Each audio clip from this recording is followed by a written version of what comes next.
Hey, what's going on, guys? B-Flatten here with a brand new video today. Today we're going to be talking about the new Assault and Battery melee weapon that comes from DLC 2 Glutton's Gamble. The Assault and Battery is, in my opinion, probably the hardest hitting melee weapon in the game right now. The one that I was using previously was Chaotic, and it was still bypassing my Wailing Banshee, which is previously known as one of the best melee weapons in the game. Now, the Assault and Battery has a low damage card, but don't let that fool you. This thing hits like a truck. Mine rolled in Cryo, and it having just Assault and Battery ability by themselves, not even including the hilt, really makes this a hard-hitting contender. So the Assault melee attacks increase your melee attack, a melee critical chance by 20%, sorry, on every hit until a melee critical hit occurs, resetting the bonus, and you just redo that.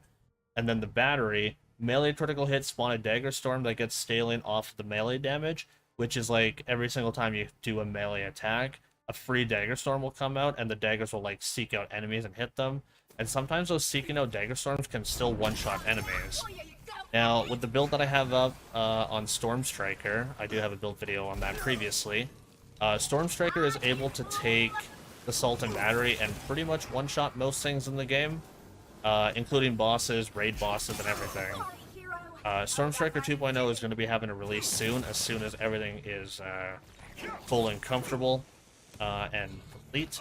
But Assault and Battery is really going to be changing the way that this build works and impacts the damage that's going to be on here. The hardest hit that I've seen so far is... I saw a 7 mil off the chains from the live wire because the live wire now does melee interactions on the chains, kind of making it double dip a little bit more, which is weird, but it hits super duper hard because of that. But Assault and Battery will definitely replace your Wailing Banshee if you have DLC 2. I'd recommend getting the change as soon as possible. It'll be a difference maker for all melee builds, contagion builds.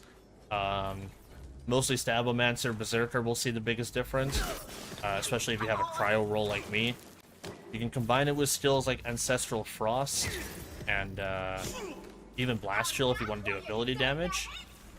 Gonna hit super duper hard with that. Even if the initial attack, Bulwark Batty is apparently my biggest weakness here. Even if your initial attack from the raid doesn't do the kill, if you're holding the live wire with the chains, it's going to get the kill for you with all the status effect damage that's going through. Usually where Contagion kicks in and has its fun with everything.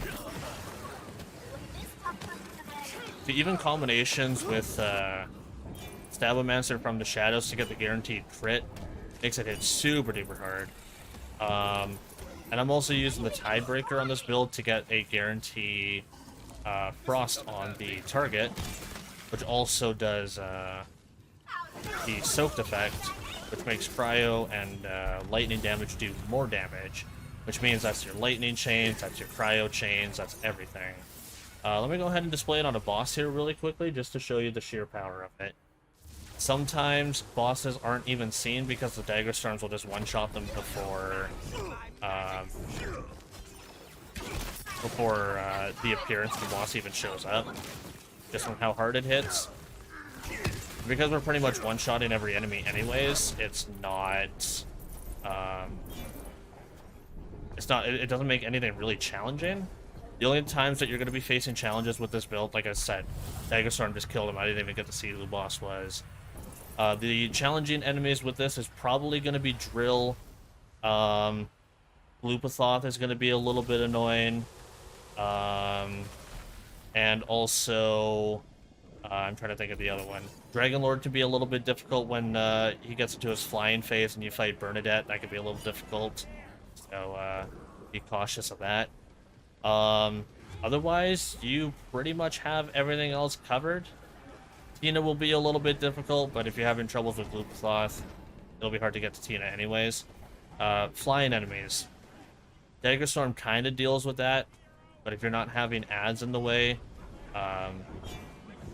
you're not going to have a good time with flying enemies. Other than that, I do truly believe that the Assault and Battery is going to be the hardest hitting melee weapon in the game right now. Expect to have it changed really, really soon, if not even this Thursday. Recorded this on Wednesday. Yeah. That's just the assault and battery and how hard it hits. Hope you guys enjoyed the video and the guide. My name is B Flat, and I'm signing on out of here. Take care, all. Laters.